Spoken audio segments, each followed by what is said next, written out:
Hello, everybody, and welcome back to another episode of the How's Your Touch podcast, covering all things Scottish women's football, particularly the national team this week.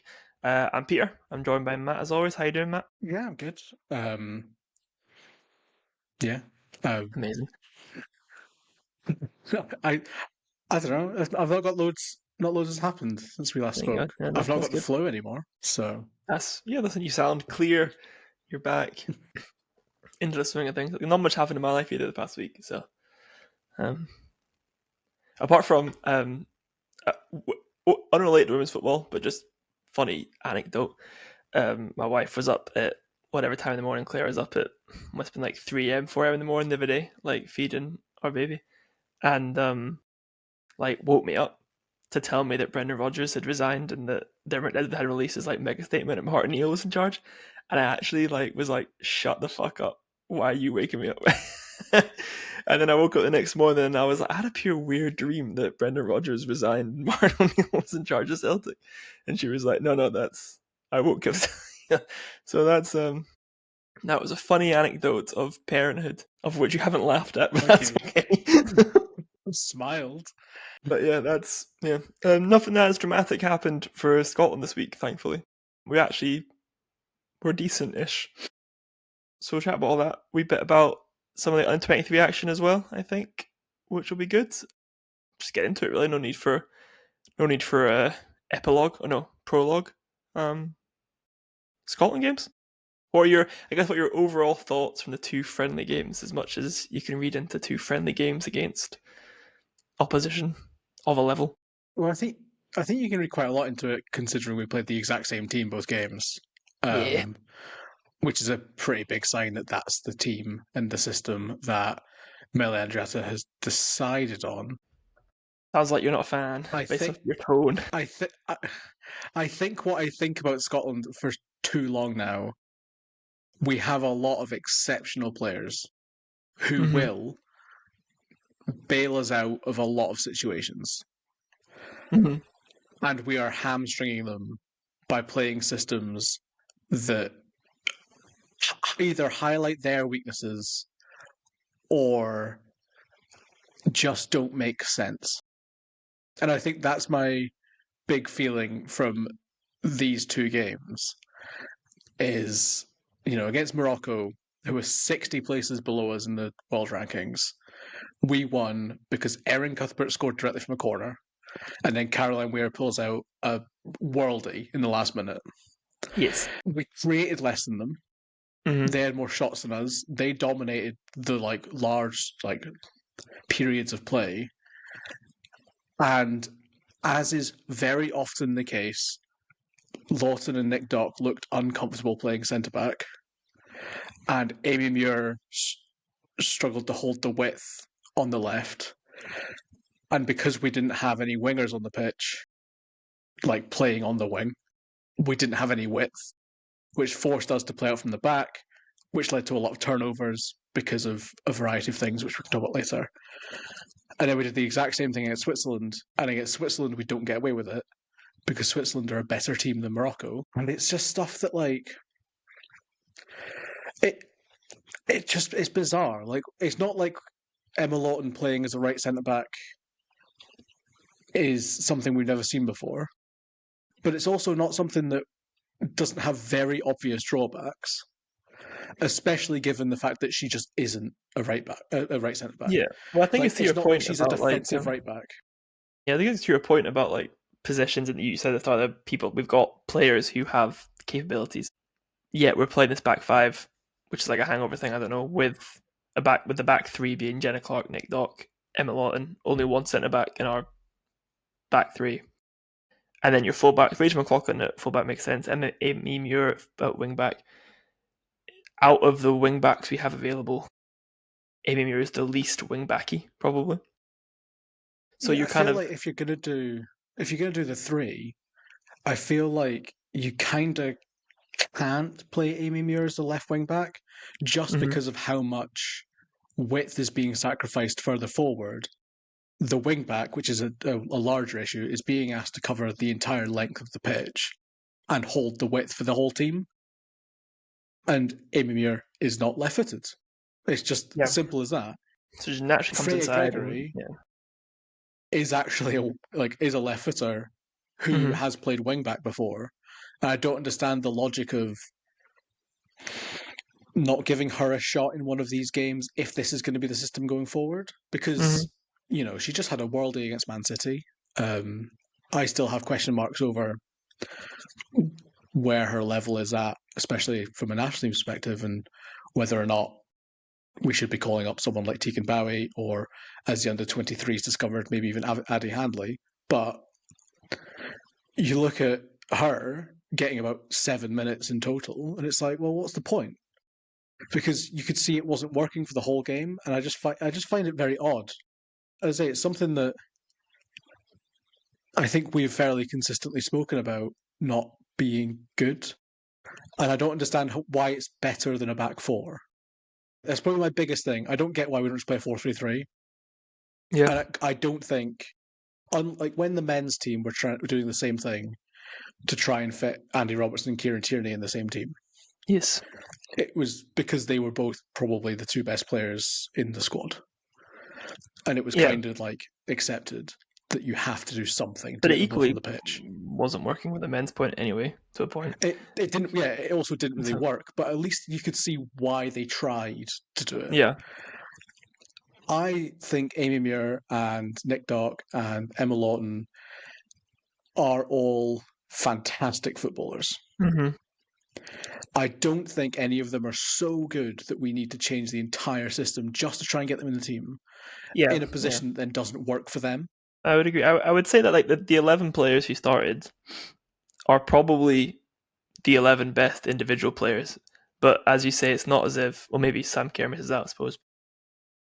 Well, even then, but it's maybe not. They're not that much better than the equivalent like Amy Muir at left back. Amy Muir is probably a better footballer than Freya Gregory, but she's not that much better than Freya Gregory that you can just shoehorn her in a left wing back when Freya Gregory would maybe make that make sense. And it's just that general point as well. Like you talk about the players we have, like our midfield of Caroline Weir, Kirsty McLean, and Erin Cuthbert. We've got Sam Kerr on the bench, things like that. Like it's a quality midfield that should be on the ball. And that's, but I think the only player you had Caroline wearing a free role, she was picking up the ball in all sorts of places, which is a good thing. But you need to get them all interlinked because that's probably where the individual players' strengths are. And even Amy Muir, as the example from left wing back, her strengths at City is like on the ball, coming inside, using it, not necessarily bombing up past the winger and putting balls in the box. So you can tell like she doesn't hold width in a way that you have to do in the system that we're playing. But I would even say McLean, Cuthbert, and Weir, I think, and Sam Kerr as well, also exacerbate the problems that are caused by us playing out from the back and forcing playing out from the back because they're all great footballers. McLean probably the only one that I would say does like to receive the ball facing her own goal. Kerr, Cuthbert especially, and Weir do not want to receive the ball facing their own goal. And because of that, when they do receive the ball off Jenna Clark 30 yards from their own goal, facing their own goal, they're making decisions to try and force their way back up the pitch to try and do what they want to do, which is run at goal. And that's, a significant issue when you are forced to play out from the back because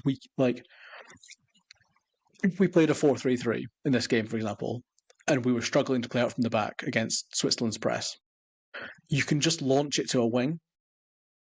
And that's one of the big benefits of having wingers is that there's always going to be space. Like there's always going to be space on the opposite flank, basically, so just from the basic point of like teams will shift to whichever side the ball's on. It might not be great space, but it's an outlet. When you've got McGovern and Hansen playing up front together, Hansen especially, I feel just really she doesn't suit playing central. It's not really her game. But when you've got them playing in the middle, they're having to drop deep to receive the ball in silly positions. They're having to drift wide to receive the ball. But when they get the ball, they're looking up and they aren't in the position in the middle to play the ball to because they've received it out wide or whatever. and they're then just losing it again. And it's just causing turnovers. And that's what I mean by I just don't get it. Like, I say, I've never been a fan of Emma Lawton playing centre back at Celtic. I don't get why they do it. Her best qualities are as an attacking fullback. We know that. Rachel McLaughlin's best qualities are as an overlapping fullback. We're taking away a winger, so Rachel McLaughlin can't overlap and is having to be both a defensive presence and the entirety of our wide play on the right. Emma Lawton's not able to get forward because we're under so much pressure. The best parts of the game are when Lawton and Nick Dock just kind of went, all right, fine, I'm going to go forward. Saying all that, we should have won the game at Switzerland comfortably. Well, that's what I wanted to get to. I suppose we spoke a little like kind of like there is clear a bit like question marks over the system, but it's early doors with Andreatta, so give benefit that maybe. But a point of I guess order is that we played 2 games and scored 5 goals, which is pretty good. But we've also played 2 games and conceded 5 goals. Yes, because first half of that, we'll get to the conceded 5 goals. That's what I mean. That's the thing. Is like I guess it's probably partly because I obviously look at the game a lot. Like people that listen to this will know. Like defensively, I have a lot more focus. I guess. Like I care more about defensive structure than offensive structure because I kind of feel like this is what I mean by like individual quality can get us through. I kind of feel like with the team we've got, we can pretty much just put out a team, and if players are in somewhat okay positions, we're going to score goals. I mean, Kathy McGovern's goal, a brilliant example of that. Weir picks up the ball and is just like, all right, fine, I'm Caroline Weir. I'm going to pick out Kathy McGovern, who, and I think one of her best qualities probably is she'd missed 2 sitters, but then pulls that ridiculous finish out to lob the keeper, which is just like, I don't even know how she's done that. That's crazy. But I think structurally in attack, we're probably still lacking a wee bit. I say mostly because of the fact that Kirsty Hansen can't have as big an influence on the game as she can out wide. But we do create 5 big chances in this game, and we only score 3 goals. We concede 2 big chances, but we also only conceded a 0.5 XG, which is maybe the other uncomfortable conversation around personnel that I think Mel Andreatta is somewhat avoiding in a way that we've seen other managers do, in terms of some of the members of the squad that are underperforming not feeling consequences for that. I don't think Lee Gibson is the biggest like example of this, but I mean, matter of fact is she should save at least one of those goals against Switzerland, like just straight up. And she'll be disappointed, I think, with the 4th goal specifically, because that one is down the middle. Like it's with power, but she sees it coming, and it's down the middle. A goalie of her quality, she'll be looking at that and going, "Why did I not just get a hand to it?" And when you've got Eartha Cummings sat on the bench or Sandy McKeever sat on the bench, kind of sort of think that we'd started to move on from Lee Gibson and then we stopped moving on from Lee Gibson. I think it's one of those, and I think the same with Martha Thomas. Like she gets the assist in this game, but she also misses a 1-on-1 that I would bet on every single Scottish striker in the SWPL putting away. Yeah, and she's not scored for Scotland now for over a year. It's actually a year today as we record this. Nice one. And when did you last score for scored Spurs? one goal in 2025. In January against West Ham in the League Cup. Like, it's not just that she's out of form for Scotland. She's out of form entirely. We've tried playing her through it, and it's not worked. At some point, you've got to say, Martha, you've got to get yourself in form at club level, that you're not in the squads if you're not scoring. Yeah. Because I think you can see it. I think for that chance, she wants to chip the keeper. And the chip is probably the right option. I don't think that Ailey Adams being the example, because she's obviously played so well for the other 23s. I don't think Ailey Adams chips that. I think she slots it past using the side of her foot. But she wants to chip the keeper. But because she's so out of form and not scored in so long, you can see her overthink it. And instead of chipping it, she then goes with a side foot, but she still tries to chip it, and it just goes straight into keeper's hands. It's just like, if this was a game that mattered, Yeah, you'd be for frustrated example, with the that, game against Finland, right? that costs you. And I think it's a shame because the assist is what Martha Thomas does so well. Chasing down lost causes. She's an incredible presser. She is really aware of what's going on around her. She does do really well to get the ball out of her feet a lot of the time. But as a striker, you're judged on your goal record. And when as a country we have so many players in form, it's frustrating to watch those players, like not even from like a Hibs fan perspective, calling for Ailey Adams to be in the squad. Even though I would like to raise the fact that this squad is being completely carried on the back of Hibernian Football Club. You're welcome for Caroline Weir. You're welcome for Kathleen McGovern. You're welcome for Rachel McLaughlin. I could go on. But, Laura Berry is a great example. I think Laura Berry should have been in the national team when she was at Motherwell. Like, as a simple thing of just like get her in and get her around it because she's so young and scoring so many goals. Yeah.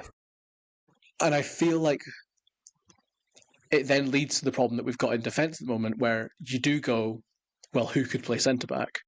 Because no one else is capped, because for so long we ignored everyone in form Yeah, and because just kept Rachel playing Corsey and Jen Yeah. Beattie and Sophie Howard, who was on the bench, are there. So we don't need anyone. And now all of a sudden, it's looking, I don't know why Sophie Howard wasn't involved, but she's obviously coming towards the end of her career. She is in her 30s. By the time of the World Cup, she'll be 34, I think. At some point, you've got to then accept, like, once she's gone, it's Jenna Clark. Leah Eddy's got a handful of caps. Kelly Clark and Kathy Hill have a handful of caps each, but, like, I would be concerned if that's our starting defenders. It just becomes this thing of, like, oh, well, then who replaces them? And I think we're doing the same up front because we've brought in so many players, given them a game, they haven't scored, and then they've been cast aside. McGovern was just realistically lucky that she scored against the Netherlands. Because if she doesn't score that goal, I don't think she's in the team now. Well, that's maybe not. I mean, you can say that about strikers. Having played McGovern, at least. Adams got 3 caps and then didn't score, and 3 caps is exaggeration because most of them from the bench. Yeah. Gets sidelined, put back into the 23s. Yeah. Lauren Davidson spent so long and still isn't playing regularly, even though everyone in her path as a winger is now not in the team.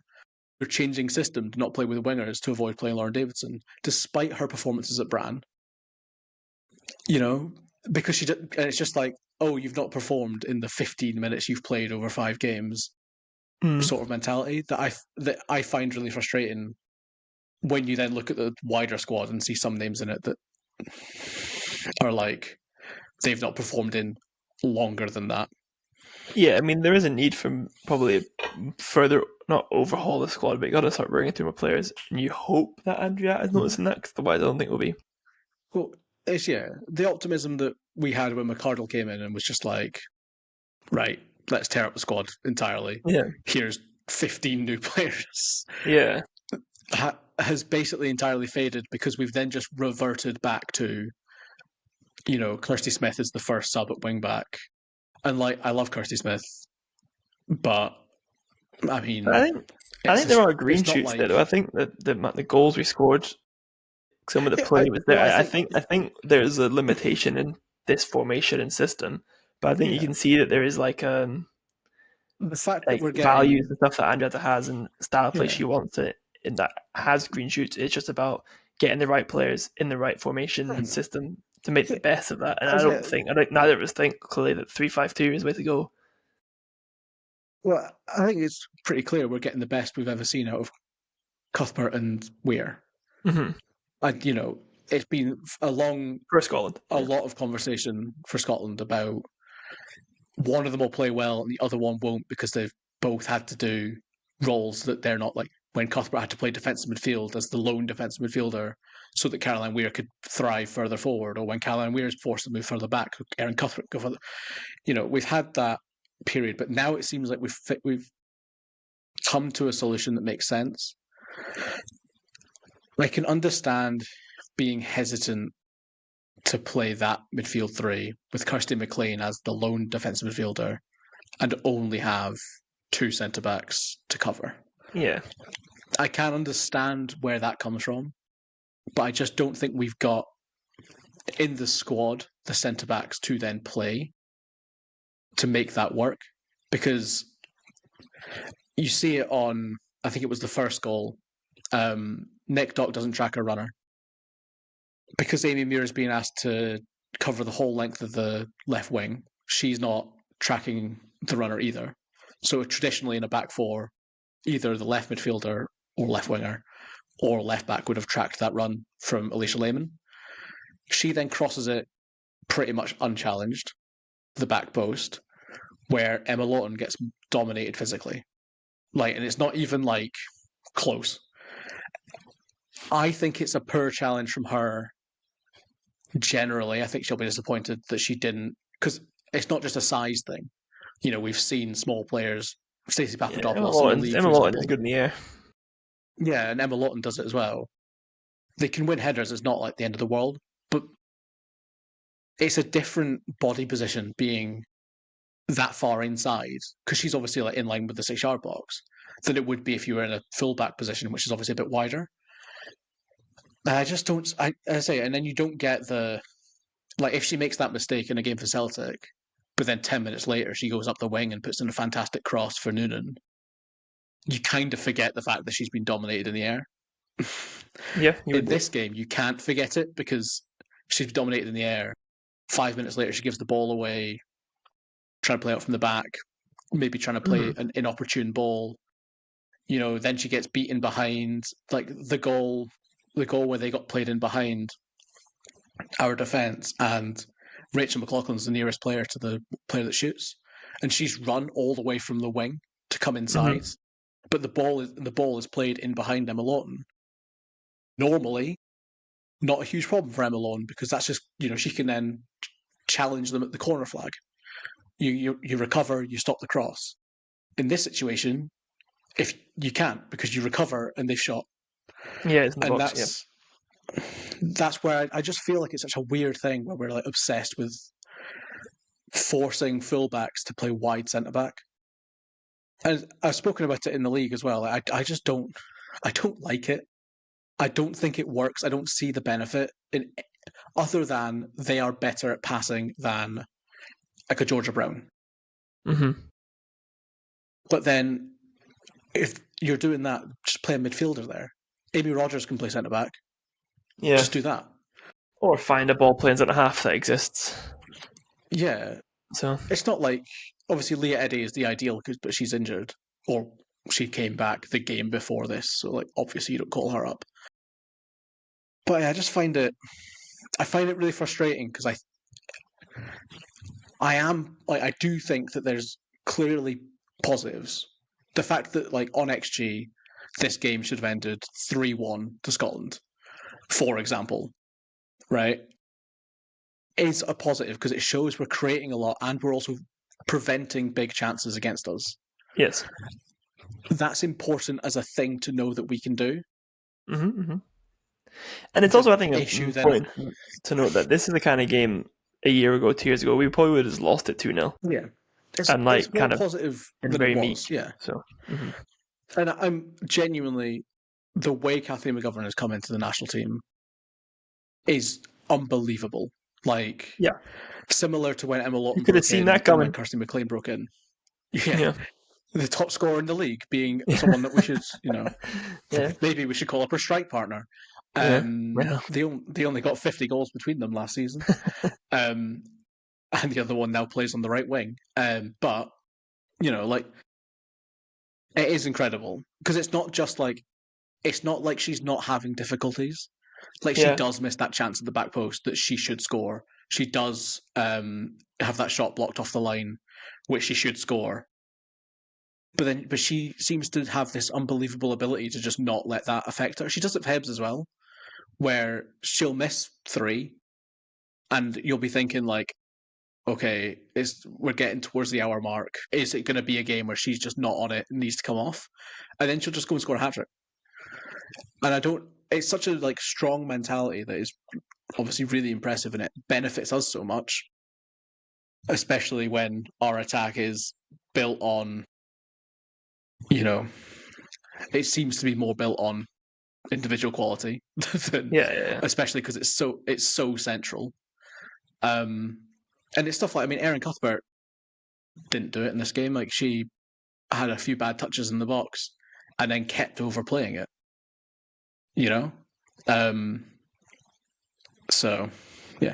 Also, with VAR, we'd have drawn this game because that Caroline Weir goal wouldn't have been disallowed because I hit her thigh. So, like, yeah. The other thing is that the crowd was also really good. Yeah, that You know, was a good 5,500 point. people there. How many was it? 5,500.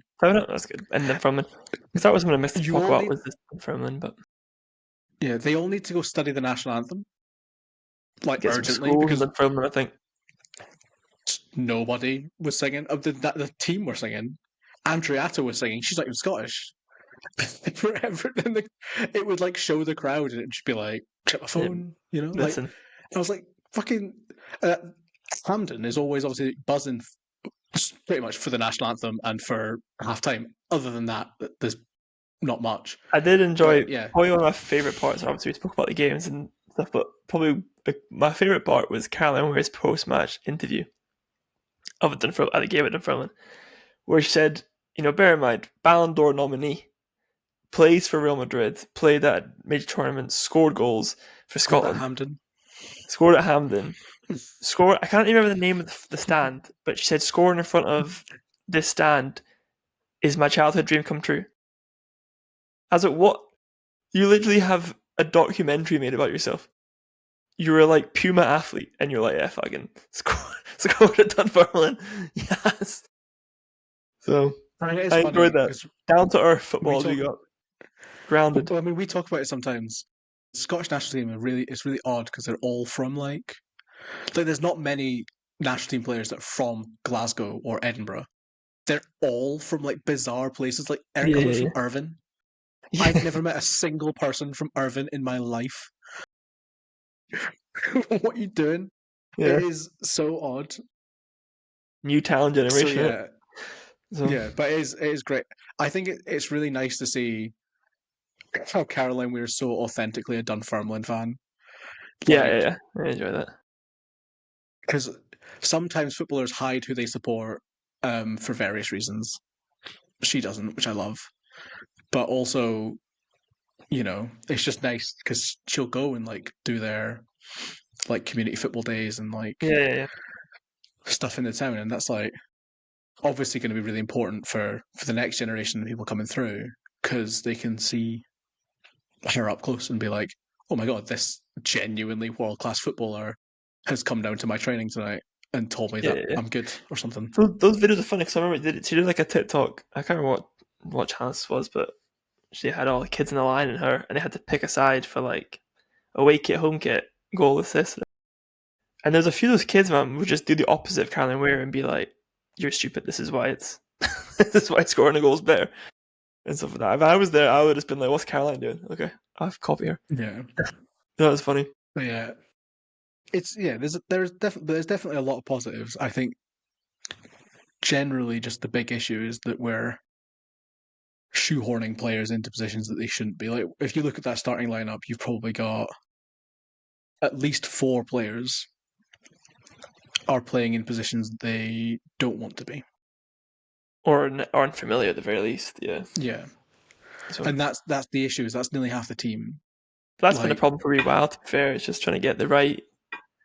But it's not that we don't have the players to do it because we've got players like the under 23s obviously go and beat Italy, which is huge, and like that Italy team, Robustolini captains them, who played for Inter Milan against Hibs and is a regular starter for them. They've got players that play regularly for Austria Vienna and AC Milan and so on. Like it's a good team. It's not a team that on paper you wouldn't go Scotland can beat that. Unless you are us and you hype up the SWPL for a living. Well, not for a living, but for fun, I guess.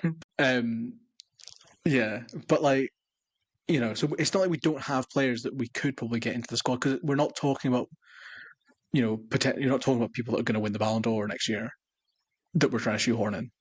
And that's the thing that I'm kind of a little bit like at a loss to why we're doing it. But Yeah, I suppose it's a difficult it's question. definitely better. Like, we could talk about under-23s, I suppose, but in terms of who we did check, I understand the kind of like difficulty Andreatta will have of changing the squad, because if we were to say do 4-3-3 as an example formation, the players that are going to miss out are going to be some high quality players, and then you probably need to bring in someone from I the don't think it 23s to is, fit that because positions. you could play a 4-3-3 with the players in that squad. But you still have players out of position. But you wouldn't. You would, because if you if you There's only humor one me centre and back on take the out, pitch. yeah. So that's what I mean. So if you take out Emma Lawton and Amy Muir, for example, Uh-huh. right, and you replace them with Sophie Howard and Mia Macaulay, you've got a 4-3-3 on that pitch. Yeah, but then you've just dropped Emma Lawton and Muir, who are like two of the most informed like fullbacks. For one of the most informed teenagers that Scotland have. You know what I mean? You're always gonna have to drop someone. You can't play every Yeah, single right. player. No, I know, but that's what I'm That's what saying. I'm Is that saying, like is that it's not the players that you would need to drop to do it aren't players that are necessarily like, they're not players that should be guaranteed starters based on their like play at club level Mhm. or play for national team level. In But my then you're opinion, bringing in Sophie Howard, but they're though, who very at good players. 33 years old, to try and play on the Yeah, ball. who also led Como to their first win over Juventus. Like, Sophie Howard's a good centre back. She's a good centre back, but she's not the future of Okay, Scotland. fine. Take Georgia Brown then. 6'2", starts every week in the USL Super League for Jacksonville. Like, But then does that she is the future of the 4-3-3 Scotland national work? team. There's a midfield three of McLean, Cuthbert, Weir work without having Yes. Lawton or Nick Dock popping up next to them.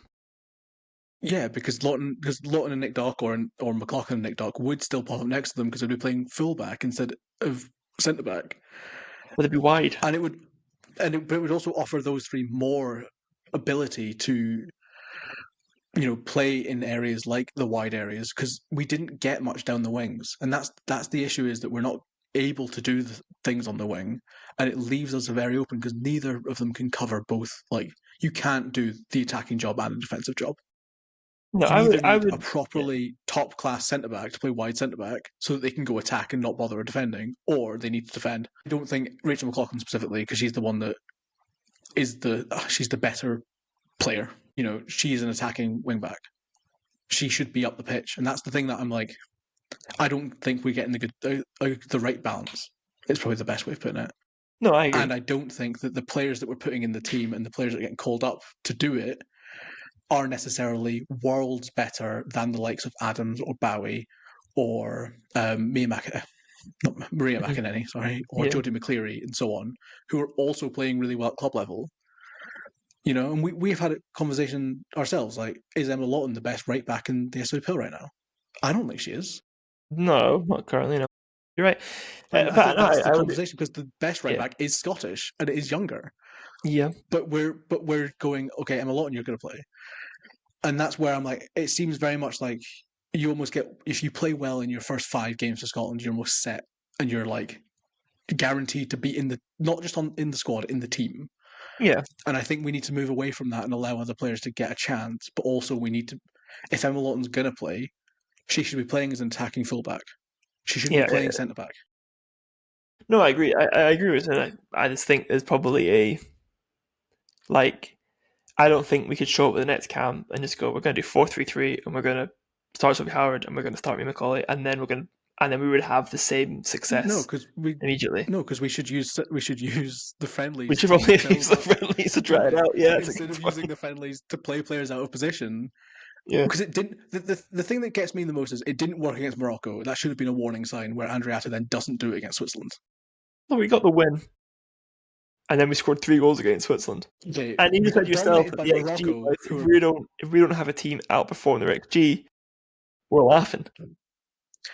but that overperformance of XG comes from goalkeeping errors, obviously, but also from defensive structure that doesn't put enough pressure on them shooting from range, for example, or allows their player to dominate one of ours in the air in the 6-yard box, because headers Or XG wise are like 0. is XG shit? It's not. It's a good measure of like how you're playing, but but also the main Just say point is big that it's chances. forcing us to play out from the back, and Yeah. most of the goals we've conceded are coming from turnovers in our own half, and that's my issue. And you could play a 3-4-3, I guess, but then Caroline Weir has to play on the wing, which she does for Real Madrid. But do you want to commit to that as the Scotland boss? Well, I think you kind of notice, I suppose, for the goal, like mentioning Kathleen McGovern's goal, where like Weir picks the ball up with that wide position. I think she did it a few times, but she obviously dropped into position, picked the ball up and sent it back. And it works for the goal, and he gets Caroline Weir in the ball, and it gets her a bit of freedom to turn and face goal. But as you say there, like in terms of the players you have on the pitch, if that pass isn't good because it's say it's Emma Lawton, who's not a centre back, making that pass like outside, not used to it, isn't a great pass. And she's also not the best passer of the ball as Yeah, well, full I stop, would right. say, especially And not in that deep ball areas. gets intercepted because it's a bit stray, a bit weak. You're onto your back three. So to play that way, that system, well, as you saw from that goal, it can work because you get Caroline Weir in the ball early. It's probably higher risk than it needs to be because we're playing the players that we're playing. You could And we can mitigate do the that. risk in that formation by playing. If Leah Eddy comes back fit, that probably mitigates the risk because she's a more natural centre half, better ball playing from that But we could position. also do that in a back four. That's my point, is that we don't need to change anything. We don't really need to change anything going forward, other than the fact that I think Kirsty Hansen should be on the wing, and I think we should have a right winger on the pitch, because I don't think it looks as good. Yeah, Especially not for Kirsty Hansen. I think she's one of our better players. I don't think we should be playing to her weaknesses. I think that's the thing, is that we're playing to a lot of players' weaknesses that we shouldn't be. Like Emma Lawton is a fantastic player. I would have her in the Scotland squad. Even though I don't think she's in the greatest form right now, but she should be playing as Rachel McLaughlin's understudy, because what she does well and what Rachel McLaughlin does well are very similar things. They get forward really well. They are great runners off the ball. They have a fantastic cross on them. yeah. Then we And have they're two. above average defenders in wide 1v1 positions. They are Then we have not above two. average defenders in Then we centre have back two very positions. high quality fullbacks to draw on, and then if Rachel McLaughlin's having a difficult game, you can bring on Lawton, vice versa, and it's like there's no drop off in quality from the bench. Yeah, the Basically, problem is which is left what you back, because we need. don't particularly have a left back. That we have Mhm. Muir or Docherty, who both do different things. Yeah, And Docherty's slowing down. I think it was very obvious in the game against Hibs for Rangers. And Muir is a right footer, and I think that's a difficulty. But every national team has that, and most national teams will just go, we'll play one player out of position. They won't go, let's change the entire thing and play 4 players out of position because we don't have a backup left back. Like, that's yeah, insane. yeah. It's a Um, bit rogue. yeah, but overall, I want to say I am positive. I'm like, you know, 40 minutes would say this is shit. I Positive. do subscribe to the theory of we scored 5 goals. Switzerland are a really good team. Yes. Like, limit the head loss. My bigger issue is the Morocco game, because the Morocco game was a tough watch, Yeah, and yeah. we should be able to put 5 past Morocco.